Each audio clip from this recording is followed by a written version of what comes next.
So, um, I decided to get a live in. So, I just wanted to talk some boxing. So, I've been doing a lot of different other topics. So, needed to get back to talking boxing because they got a lot of potential news coming up.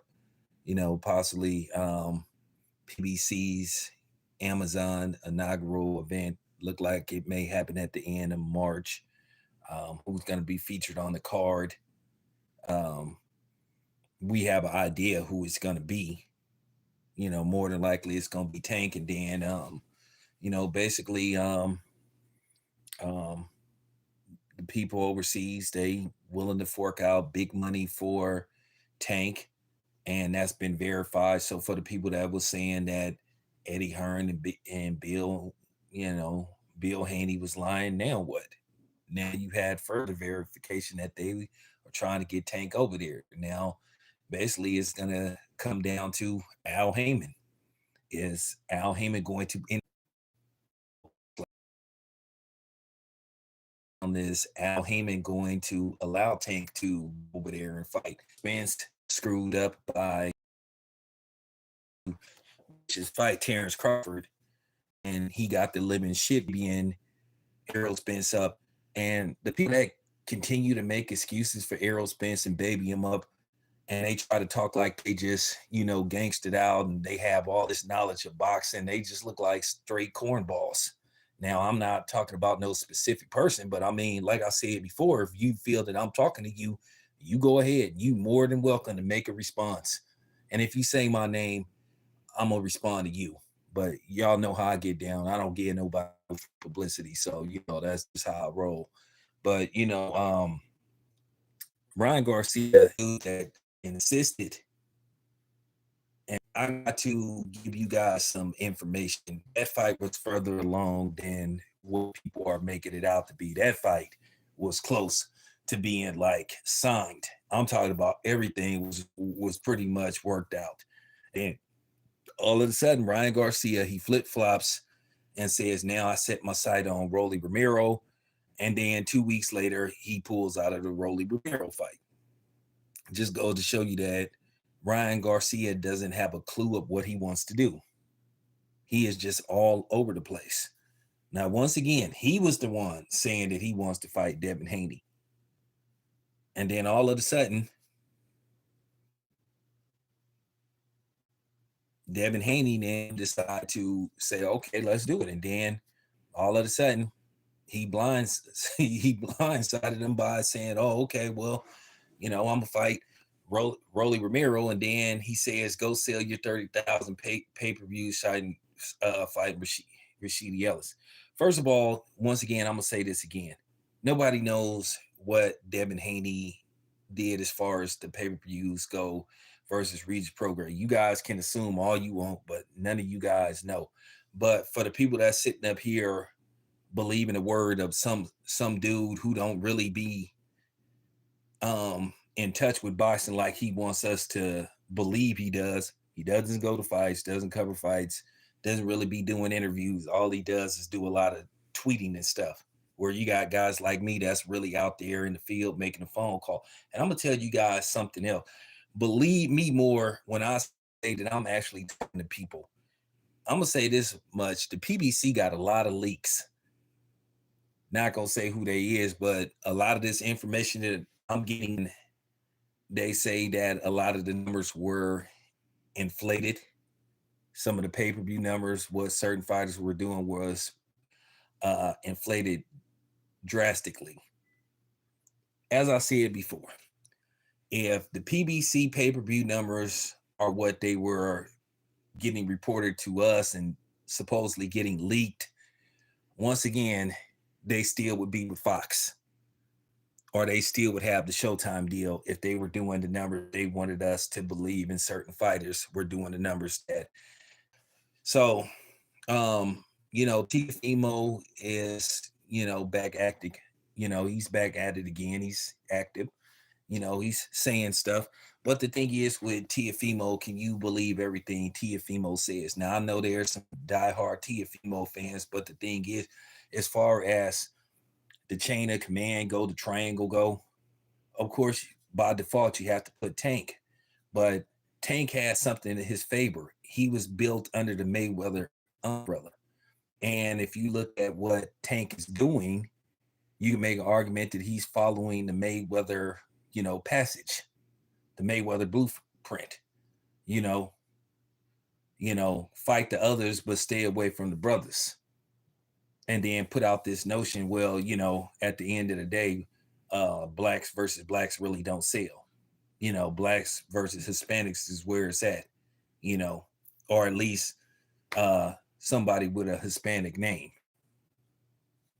And that's what it looked like is going on. Yeah, Ryan did great pay-per-view numbers, but that was his first breakout pay-per-view versus Ryan Garcia.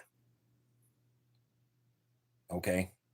He did strike gold with the Garcia fight, but before that, his numbers were decent according to reports. But now everybody putting him on the same pedestal as, let's say Floyd Mayweather. No, I don't know about that, because Floyd Mayweather was doing, Floyd then did 4 million pay-per-views. He did 4 versus Manny. He did 4 versus Conor McGregor. He did 2 versus Oscar De La Hoya. He did 2 versus Canelo. So that's 12 million pay-per-views right there with 4 fights. So Tank got a long way to go. But at the end of the day, you got to still have the right dance partner. Eventually, people going to get tired of seeing Tank fighting these, come forward, you know what I'm saying, Mexicans. Like I say, no disrespect to the Mexicans, but what I'm saying, where else? We want to see Tank fight some brothers. We want to see a damn payday, whether people like it or not. And don't come on here talking that, why are you talking about another black man and all that kind of stuff when Al Heyman and Floyd Mayweather has disrespected the black community on a regular basis. So I don't want to hear that. So you can just save that. Now, Teofimo basically said that he never was going to retire, and it was basically a publicity stunt. The thing about Teofimo, he's told me in interviews, you got to know how to market yourself. But the problem is with Teofimo Lopez is that resulting to ticket sales and, TV views, because Teofimo has yet to fight on pay-per-view. Teofimo Lopez, his last fight was at the Hulu Theater. Okay. At capacity, even though that place was packed, at capacity, it holds around 4,000 people. Then before that, he tried to fight at Madison Square Garden. He only sold like around 7,000 tickets. Then before that, he fought in a conference hall at the Resorts Hotel in Las Vegas. And at capacity, it was only about 3,000 people there. Yeah, Teofimo talks a good game, but the problem is it doesn't result to ticket sales. So if you look at a ballroom conference room fighter, not knocking Teofimo Lopez whatsoever, not knocking him whatsoever. He gives great interviews. He says a lot of stuff, but the thing is, it doesn't result to a whole bunch of ticket sales. Say what you want to say about Devin Haney. Devin Haney been fighting in arenas. Okay. When was the last time Devin Haney fought in the conference room? It's been a while. When is he falling in a small venue? And what I mean by a small venue, anything over 11,000 should be the point that I'm trying to make. If he fights Tank, of course, that's going to be in an arena. I think Devin and Tank, to be honest with you, could fight in a football stadium. I think they could fight in Allegiant Stadium and sell that B out. I think they could fight at Mercedes-Benz Stadium, at least get 40, 50,000 people there. Because the problem that I have is this whole notion, and that's what's been bothering me. And people say I shouldn't talk like that. At the end of the day, I'm a black man. I want to see black people prosper. They need to go back to making black versus black fights, because they can be successful and they will sell. But that's been the PBC moniker, and that's been what's up with Floyd. Because, like I say, Floyd, to a certain degree, you can make an argument that Floyd Mayweather is a self-hating handkerchief head coon, and pretty much same thing with Al Heyman and same thing with Leonard Ellaby. Them dudes love trashing people that look like them.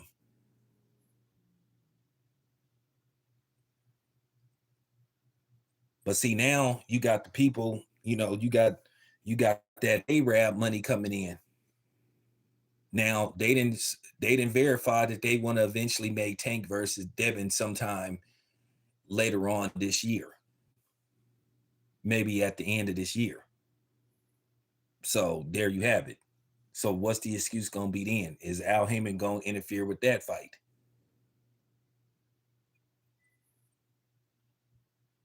Is he going to talk Tank out of a mass payday? They saying they want that fight. But the thing is, what I don't understand is how in the hell did Al Heyman get this much power? Because at the end of the day, the fighters should be able to pick who they want to fight, and they shouldn't be getting talked out of fights.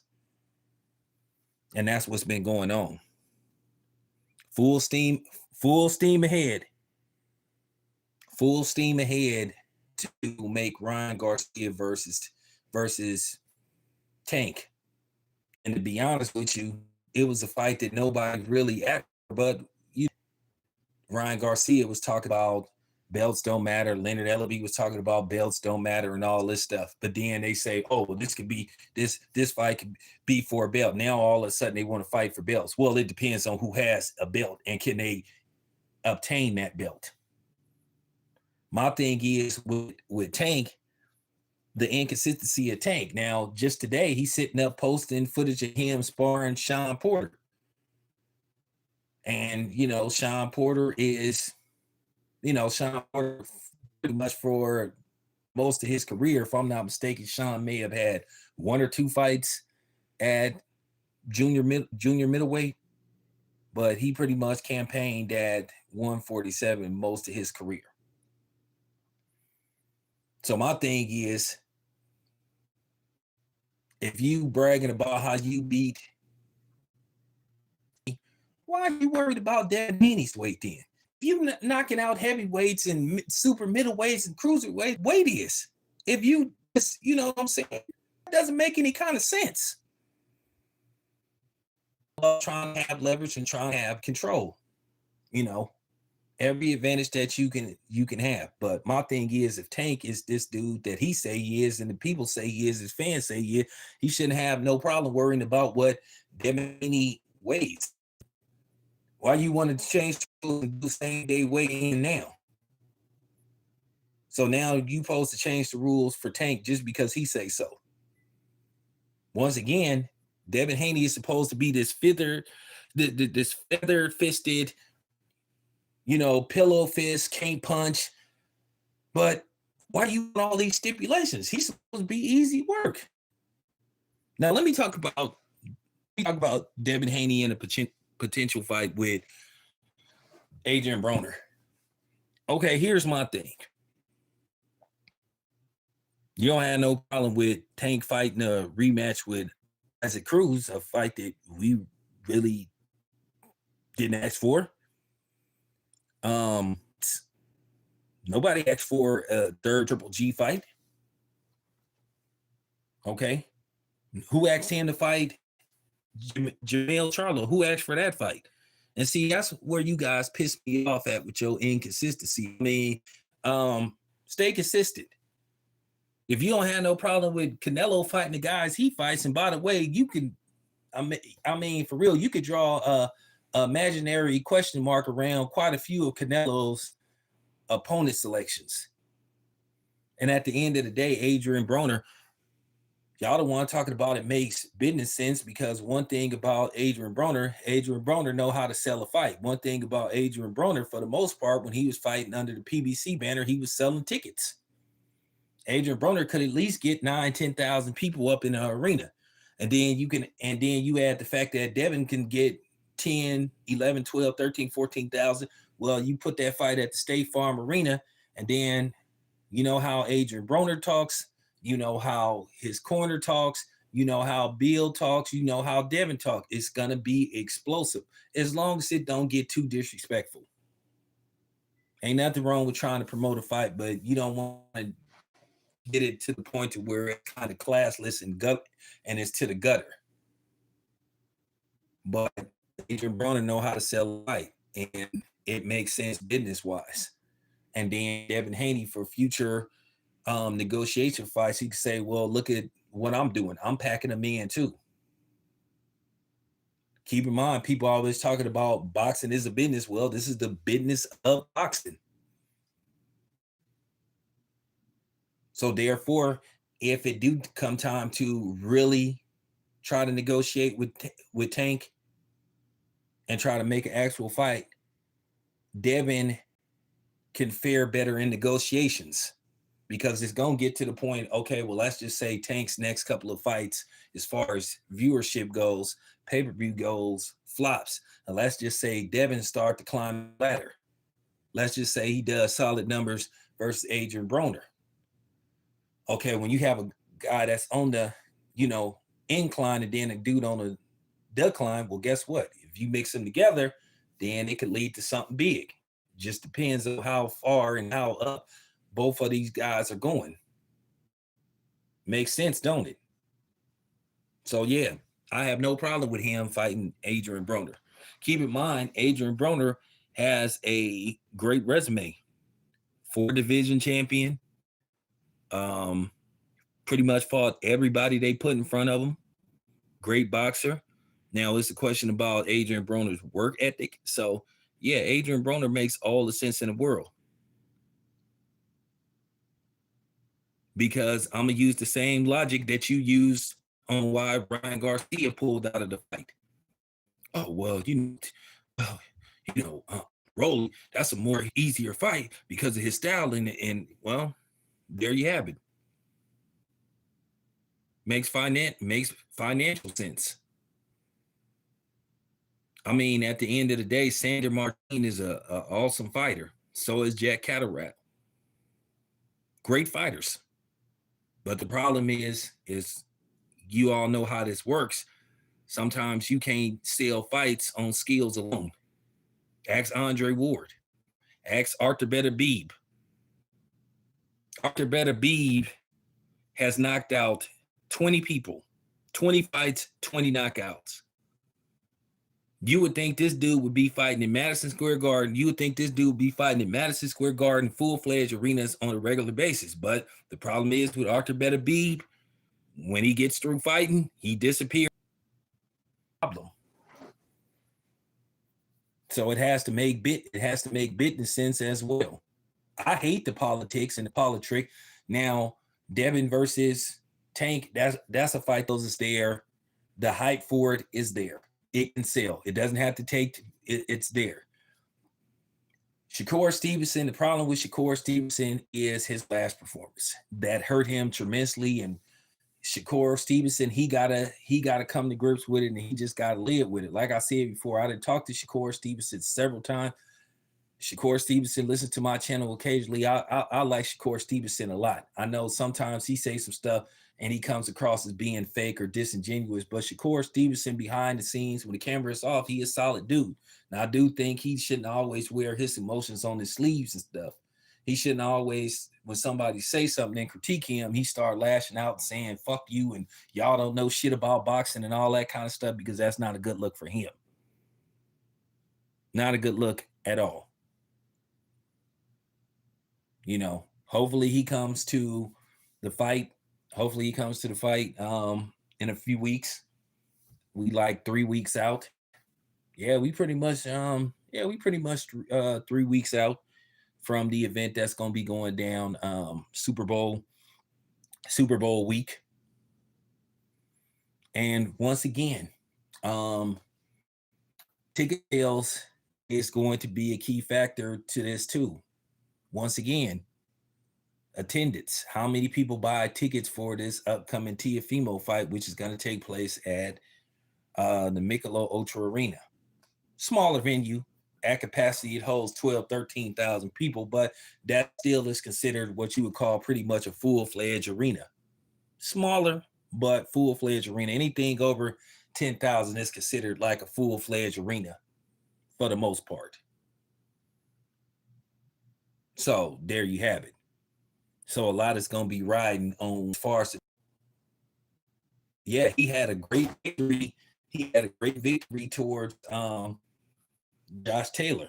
But the problem was, once again, he fought at Hulu Theater instead of Madison Square Garden. Had he fought at Madison Square Garden and won that fight, then, here you go. And then you have, now getting back to Ryan Garcia, I'm just going to say this about Ryan Garcia. I just see some things that I think Ryan Garcia ain't never going to be able to fix. I think as far as pure talent go, Ryan Garcia could hit. He have a puncher's chance against those dudes, but I feel like he has a lot of flaws that you just know eventually against the right guy is going to come back to hunt him. I can tell you right now, Ryan Garcia, eventually he has a flaw that he still haven't fixed, and I think he's going to be eventually brutally knocked out. I said this before. I think he is the second coming of Amir Khan. I think he can box better than Amir Khan for the most part, but man, it's just something that I see that he's still having. He's still subjectable to counters. And you can catch him coming in and you can catch him coming out. He still haven't really fixed his defense yet.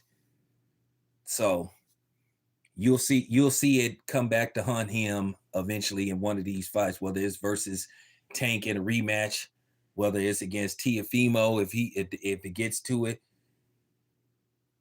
Even Jose Ramirez can hit. He got power. Even though Jose Ramirez is a little older than the dudes that I just named, but he's still a dangerous fighter. And as you can see, Ryan Garcia pulled out of that fight. He doesn't even want that fight. He talking about he want to fight Oscar. Come on, Ryan. You know damn well Oscar is not going to come out of retirement and fight. Oscar hasn't put on a pair of gloves in like over 10 years. Okay, so stop the cap. You know damn well Oscar ain't going to fight you. But that just goes to show you where Ryan Garcia is. I just think Ryan Garcia isn't. I just don't think he's all the way there. He's just all over the place. Yeah, I see that. I see that too. Ryan don't believe in himself like for a fight with pretty much Devin Haney. You demanded a fight with Devin Haney. Devin Haney is like, all right, let's get it. And then 2 weeks later, you back out of the fight. Then you say you're gonna fight Rolly Romero. Now, here's the thing with Rolly fighting Devin. I wouldn't mind Rolly fighting Devin, but once again, the problem is Floyd is not gonna give Rolly to Devin Haney. He's not. Him and Al Heyman is not going to give Rolly to Devin. That's a lick. When I say that's an easy fight, Devin is going to beat the hell out of Rolly for 12 rounds. When I say it's going to be just like the Regis Prograis fight, I'm talking about Rolly is going to be target practice. When I say Rolly jab and counter him to death. And I think he could potentially stop Rolly. You have to understand that's how Al Heyman play. Al Heyman do not like to sub promote, and that's the problem, and that's why he's falling behind. It's almost like he make the PBC a like dude told, like Pretty Tony told Goldie, man. He say, man, you ain't nothing but a safe haven for hoes. And that's how I'm starting to look at the PBC sometimes. They come across as a safe haven while you got Eddie Hearn and Dang, I didn't forgot the OG's name. You know, the dude. Damn, I forgot the dude. It'll come to me. But yeah, they doing a deal. Yeah, Frank Warren. They doing the deal. Yeah, they doing the deal. You got it. You got, you know what I'm saying? They doing the deal where they gonna have some cards coming up, some big cards. So at the end of the day, while Al Heyman is refusing to play ball, and you have to ask yourself, where has it got him? Where has it got him so far with him trying to play hardball? Like I say, Tank is his golden goose. And that's the problem. What did he have after Tank?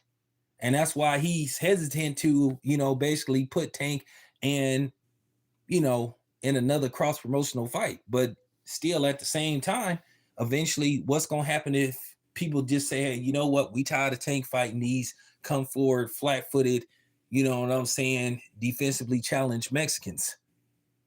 We want to see him fight working out 50, 60, 70, $80. Because people going to eventually see Floyd did a tremendous job today, because all about Floyd Mayweather, because Floyd Mayweather, that self-centered and childish and very emotional and attention whore. He wants everybody to talk about him, even though Floyd is pushing 50, he still want to be the face of boxing without having to actually box.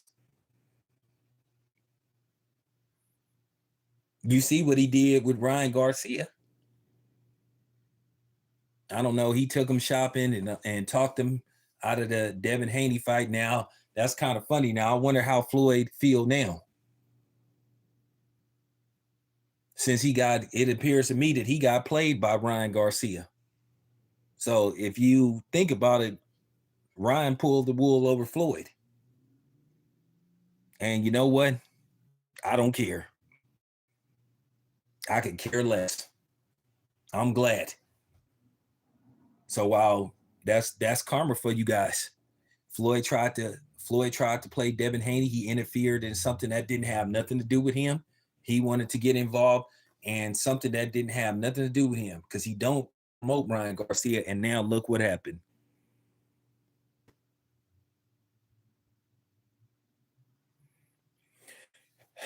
I'm gonna be honest with you, Floyd at this point, he ain't got a chance against Terrence Crawford. As good as Floyd is and was, he can't beat Terrence Crawford at this point. And besides, Terrence Crawford is a very good black fighter. And we know Floyd has issues with those kind of fighters, good black fighters. Floyd ain't fighting no Terrence Crawford. He would even take a chance like that. He like Linus from, Peanuts. Except you hear that song, doom, doom, doom, doom, doom, doom, doom, doom, doom, doom, doom, doom. That 50, that's his security blanket. So he's not gonna fight Bud. He's not stupid. Bud, he got bigger fish to fry. It looked like Bud then set his sights on Tim Tszyu. But once again, will he get that fight?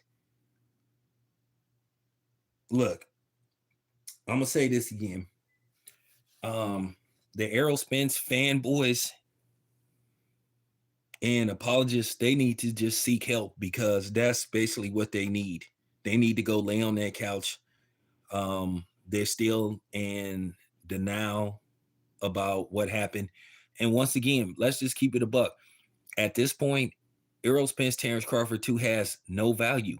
It has really no economic value, except it'll be another lick for Terrence Crawford, another ass that Errol Spence will suffer at the hands of Terrence Crawford. This will be an even easier fight for Terrence Crawford. He's figured Errol Spence out. Errol Spence can get on social media and talk about, oh, let's run it back and all this kind of stuff. And then you got people making excuses about all these surgeries. And then you see different pictures.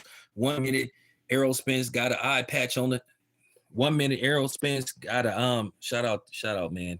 Shout out to East Oakland 90th Mac. eye is fucked up. And I could have been pointing that out. And people need to stop like trying to save Errol Spence, man. This is pathetic. It don't matter how smooth you talk or how, efficient and technically sound and educated and articulate you sound when you try to break down the diary of excuses for Errol Spence. At the end of the day, you look bad and he looks bad. And people just need to accept it. Once again, I'm going to just tell you the truth. Listen, if you want to follow those dudes that talk that bullshit and dumb you down and make you look stupid, then you go right ahead. You go right ahead. You know who these dudes are. They look just as bad as Errol Spence. And for Errol Spence to tell Bud to stop being emotional and let's run it back, nigga, you've been emotional for the last 5 years. You didn't have every excuse tweeting, I feel played. And yeah, you was talking about Al Heyman. You didn't made every excuse not to make this fight. You had made every excuse. For 5 years, this went on. I mean, you have to, 2020, I guess you can lead 20, but pretty much 5 years. All you heard was excuses. You had people trying to negotiate on behalf of Errol Spence, talking about how much Bud should take. But these are the same people that's trying to, these are the same people that's talking about, Devin Haney should get this amount of money versus that amount of money. But then you had these same people who claim to be pro-black sitting up trying to devalue another black man. But then they accusing Tank of devaluing a black man and Leonard Ellaby of trying to devalue Devin Haney. But then these were the same niggas that was trying to do the same thing to Terrence Bud Crawford. So make that make sense. See, that slick talking shit don't work on me because I'm from East Oakland, California. We from the land of pimps, hoes, and players. That movie, The Mac, was based in Oakland, inspired by the Ward brothers. A lot of lingo gets stolen from the Bay Area. That's real talk. That character Wesley Snipes played on New Jack City, Nino Brown, was loosely based off Felix the Cat Mitchell. Loosely. Now, the Carter stuff was based off some stuff that was going on in Detroit, but Nino Brown was loosely based off Felix the Cat Mitchell. So, I'm just saying, you can't run no game on me. So when you sit up there whispering them sweet nothings, and I do mean sweet nothings, or should I say complete bullshit about Errol Spence, like I said, you sound like the dude's daddy the way you make excuses for him. Y'all got them, my dog ate my homework excuses on why he got his ass lit up like a Christmas tree by Terrence Crawford. Terrence Crawford launched a missile on him because we always knew Terrence Crawford was the better fighter. Well, most of us with common sense. Terrence Crawford, when they had that face-off, when Terrence Crawford predicted what Errol Spence was going to do when he told him right to his face. He say, when I stop you, you're going to be talking about it was the weight.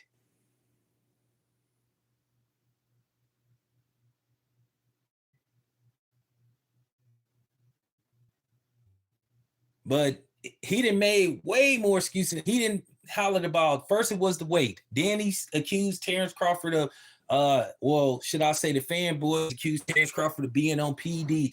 Then it's just always a new excuse. He had a broke rib. His eyes messed up. For real. He slept on the wrong side of the bed. He ate, whatever, man. It's just excuse after excuse. And then the people that sit up here and try to make these videos trying to justify it and all that stuff, you sound stupid as fuck, and you sound weak, like you sound mentally weak like Errol Spence, man. And it just need to be said. You can't fool me. And like I said, if people feeling offended by what I said, that's too bad. Respond to me. I promise you I'll respond to you. I come with facts, not lies.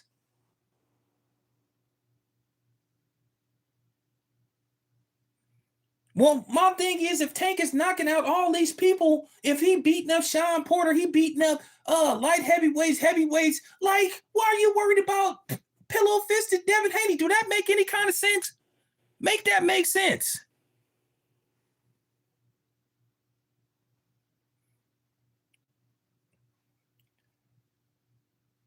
I know. Yeah, I heard that Derrick James spiked his. For what would Derrick James get out of spiking his water? How would he benefit? How would he benefit spiking Errol Spence's water? But that's what I'm saying. That's all you didn't hear is everything. You didn't hear everything from PEDs to my eyes messed up. You know, I had a splinter. You know what I'm saying? My trap music CD got scratched. Oh, you know, I mean, for real. I mean, you just heard everything, every excuse possible on why he lost this fight, except that Terrence Crawford was the better man. And then people were saying, "Oh, well, it's not Errol Spence making excuses. This is fan now. Errol Spence making excuses." You had, let me get this straight. You had last fought in April 2022, right? So this is for all these bozos, and I know you listening. I know you're listening. This is for all you bozos out here trying to make excuses for Errol Spence. You had last fought before you got your ass handed to you by Terrence Crawford. Your last fight was April of 2022. Y'all know that because I was there. I went to that fight. I covered that fight with no credentials. Still covered that fight. Okay, so you saying you been had this bad eye. So what stopped you from getting your eye fixed in between the Ugas fight until July? You didn't fight no more the rest of 2022. You could have got that eye fixed, both of your eyes fixed after that fight. Why would you wait to a year and some change later after you suffered a massive ass whooping? Oh, now I need to get my eye fixed. Make that make sense.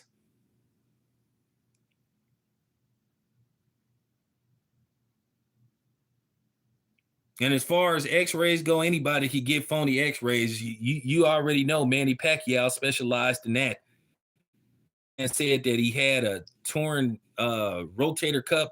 And then 2 weeks later, you saw this dude playing basketball, deep sea diving, and all this kind of stuff. So like I said before, this latest surgery, Errol Spence is supposed to be, you know, inactive for 2 months at least. So like I said before, you talking about him not being able to at least, you know what I'm saying, you know, lightweight train at least till like the end of March. Now let's just say you start negotiations. You basically talking about, if you lucky, you not gonna see Errol Spence in the ring again till, if you lucky, best case scenario, end of June, July, worst case scenario, August. And then once again, it'll be a year since he fought. So once again, you saying you got two terrible eyes and all this kind of stuff, and they need to heal up and all this kind of stuff. No, the reason why you had to have surgery is because the reason why you had to have surgery wasn't because of what happened a couple of years ago. It was what happened to you July the 29th. You know what I'm saying? When Terrence Crawford had your ass falling all over the ring, I mean, you was damn near going in the air. Terrence Crawford was hitting you so hard. And then you was that's why you had to get your eye fixed. I understand he wanted another payday, but once again, is Amazon gonna pick up that fight? Who gonna foot the bill for Terrence Crawford, Errol Spence 2?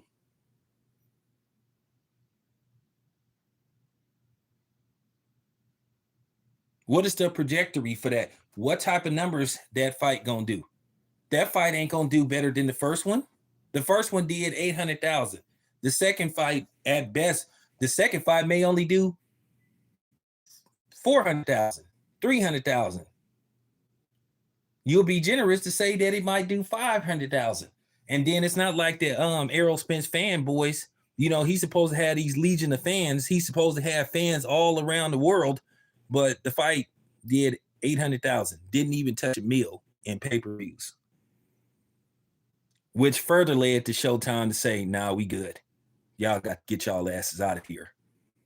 But Errol Spence supposed to have these legion of fans, but they didn't even buy the damn pay-per-view. They streamed it. So what does that say? There you have it. There you have it, you guys. It's a wrap. Anyway, appreciate you guys. It's your boy.